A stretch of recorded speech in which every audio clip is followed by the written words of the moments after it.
Hello and welcome to my video. I wanted to tell you about a saying that everybody knows, which is marriages are made in heaven, but it's solemnized on earth. Actually, there are questions as to what if the parties who are going to get married are from different faith or religions. Then what do these couples do? The next question that people have is, in case one party is going to tie the knot and the other person or the spouse is a foreign national, then how do such marriages take place? How can I apply for a marriage certificate online? These are some of the issues or questions people have, and in this video I'm going to answer all these questions in one go. Hello, this is Jerry, your host, and welcome to my video on court marriages in India. In this video, I'm going to tell you the step-by-step methods of registering a marriage as per the law. So I request you to watch the entire video and let's get started. In this video, you're going to learn firstly, what is the meaning of court marriage? Second, eligibility of couples who opt for such type of marriage. Third, meaning of the prohibited relationship explained in a simple manner. Fourth, what are the documents required to be submitted to the marriage officer? And fifth, the process of court marriage. Sixth, the approximate cost of conducting such marriage. 7. The advantages as to why do more people opt for a court marriage. 8. We are going to clarify certain myths or misconceptions people have about court marriages. 9th, there are some frequently asked questions that have gathered which can give clarity regarding such marriages. Finally, there's also a bonus tip where a person can apply online for a marriage certificate from the comfort of their home. So please stick on till the end of this video, and where I will share you such tips for you to easily understand the process of registering a marriage in a quick and cost efficient way. So let's get into the video and let's go. The first question is, what do you mean by court marriage? In simple language, a court marriage is conducting a marriage as per the law. The marriage takes place under the Special Marriage Act of 1954, and this act is used across all India for solemnizing of marriages. Let's call it the act as SMA of 1954 or simply SMA. Couples can get married under the SMA irrespective of the caste, color, religion or creed. The marriage can be conducted before a marriage officer who is the sub-registrar of that district and is an authorized person under the act to conduct the lawful marriage. Also, there is a requirement for 3 witnesses. The couple who are going to get married need to apply to the marriage officer or sub-registrar to get a marriage certificate. Let's call him in short as the marriage officer, so which we can all relate to easily. I'm sure you have watched this in many movies, but there is still more to this. So please continue to watch this video. The second question is, who is eligible for a court marriage? The marriage officer can conduct the marriage if the following conditions are satisfied. 1. The bride and the bridegroom do not have a living spouse at the time of the marriage. Second, the bride or lady should be 18 years of age and the groom should be 21 years of age. The third, the couple should be capable of giving their consent and they should not have any mental disorder. Fourth, couples who are about to get married should not be within the degree of prohibited relationship. It's also called as Sapinda relationships. This I will explain to you in a second. The third question is, what do you mean by a prohibited relationship? Let me explain this in a little better manner.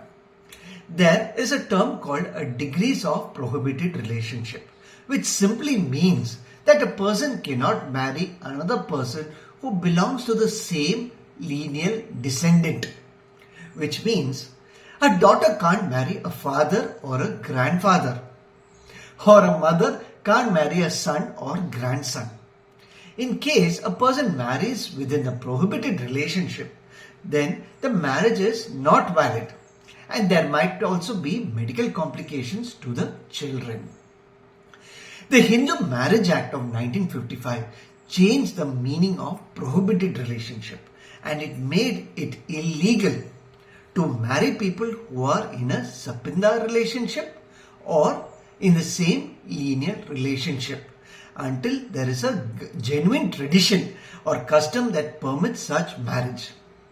Section 3 of the Hindu Marriage Act clearly defines such sort of relationship. There is actually a recent case law which is Neetu Grover versus Union of India and others, where the Delhi High Court passed an order rejecting a challenge to the constitutional validity of Section 5B of the Hindu Marriage Act of 1955, which prohibits marriage between two Hindus if they are Sapindas or they are related to each other. The fourth question is, what are the documents required for a court marriage? The documents required for a court marriage are: first, the application form needs to be signed by both parties. Second, the evidence of date of birth has to be provided. Third, a residential proof of both the parties. Fourth, 2 passport size photos of both the bride and the groom. Fifth, death certificate or divorce decree of the previous marriage. Sixth, a copy of the notice of the future marriage signed by both couples. Seventh, receipt of the fees paid concerning the application form. Eighth, affidavit from the bride and groom with an affirmation that they are not related to one another within the degree of prohibited relationship. This is what actually I had mentioned a few minutes ago. The fifth question is, what is the process of court marriages? The first step is the notice of the marriage.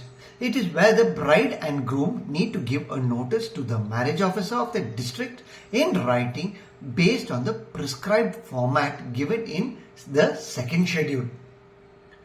The second step is to publish the notice. The marriage officer would then publish the notice in a visible place in his office, and there is a waiting period of 30 days. The waiting period is for any objections to the marriage that might come up. The third step is when objections of the marriage do arise, then the marriage officer would have to inquire about the objection under Section 7 of the Special Marriage Act, and he needs to inquire under Section 4 of the SMA, which whether objections are legal or personal. If there are no objections, then the marriage officer can conduct the marriage under Section 8 of the SMA and close it. The fourth step is a declaration by the party and the witnesses. It is where a declaration needs to be signed under the third schedule by the bride and groom along with 3 witnesses, and it is mandatory. The final step is where the marriage officer will issue a certificate, and this needs to be signed by the bride and groom along with 3 witnesses, which will be the evidence of marriage. The sixth question is, what is the cost of court marriages?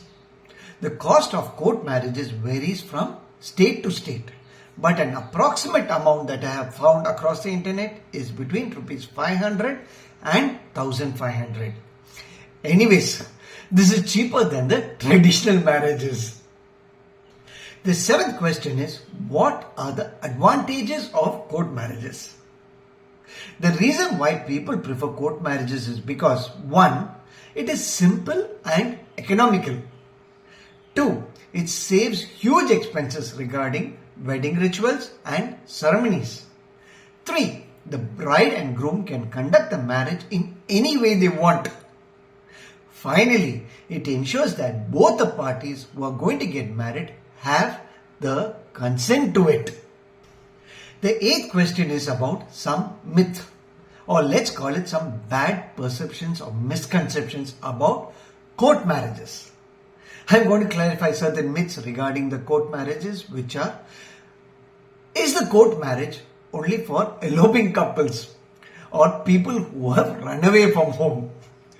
Many people prefer court marriages because of its simplicity, and this facility is available for all citizens of India.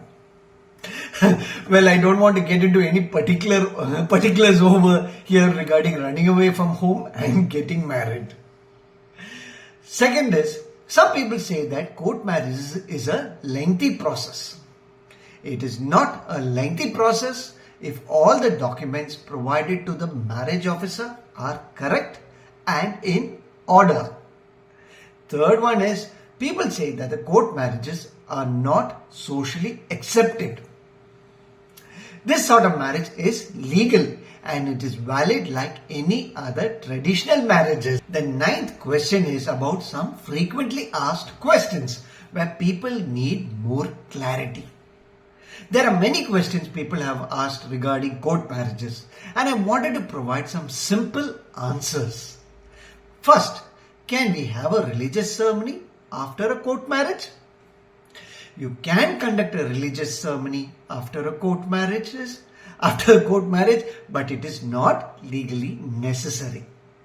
The second is, what if one couple is not an Indian citizen or he's a foreign national or she's a foreign national? To answer this, the procedure of solemnizing the marriage remains the same. But the person who's a foreign national needs to provide an additional document, which is a no objection certificate from their embassy. Finally, if any objections are raised within 30 days of publication of the notice, then what needs to be done? If there are any objections raised, as I mentioned in a few minutes back, the marriage officer will be required to look into the same under section 7 of the SMA and put a hold to the solemnization of the marriage until those objections are resolved legally by the objecting party and the couple. Finally, how does a couple apply for a marriage certificate online? This is the bonus tip which I was mentioning at the start of the video, and I will tell you how to submit your application for a marriage certificate online. This will reduce the hassle of waiting in long queues, and this can be done from the comfort of your house. However, this varies from state to state, I suppose. But in Karnataka, this is the procedure followed. First, one needs to visit the official website which is kaveri.karnataka.gov.in. I have provided a link in the description section of this video, so for easy access. Second, if you are a first-time user, please provide all the necessary details and register yourself. Third, after registering, log on to the website once again and begin filling all the necessary details. Fourth, provide all the necessary documents of age, address, identity proof, marriage proof. Finally, once all the details are submitted, the marriage officer will summon the couple on a fixed date and time, along with all the rest of the documents that were submitted online, along with 3 witnesses who are above the age of 18. After verifying all the documents, the marriage officer will provide the marriage certificate. Please note that the following while you upload or enter the details on the website. First, Aadhaar card is mandatory. Second, marriage photo is required. Third, the size of the photo uploaded cannot exceed 2 MB and it should be in PNG format. Fourth, if there is any grievance, one can call the number which is 080-682-65316, or I have mentioned about it in the description below along with the email ID where you can contact them. I'm sure by watching this video, you would have got a fair idea about what is court marriage, the documentation required to be given to the marriage officer, and the process that is involved in solemnizing such marriages. As a bonus tip, you will also would have learnt about the myths and the frequently asked questions that have been answered in this video, along with how to apply for marriage certificate online. I hope you found this video useful and that you share this video with couples who are about to get themselves committed for life.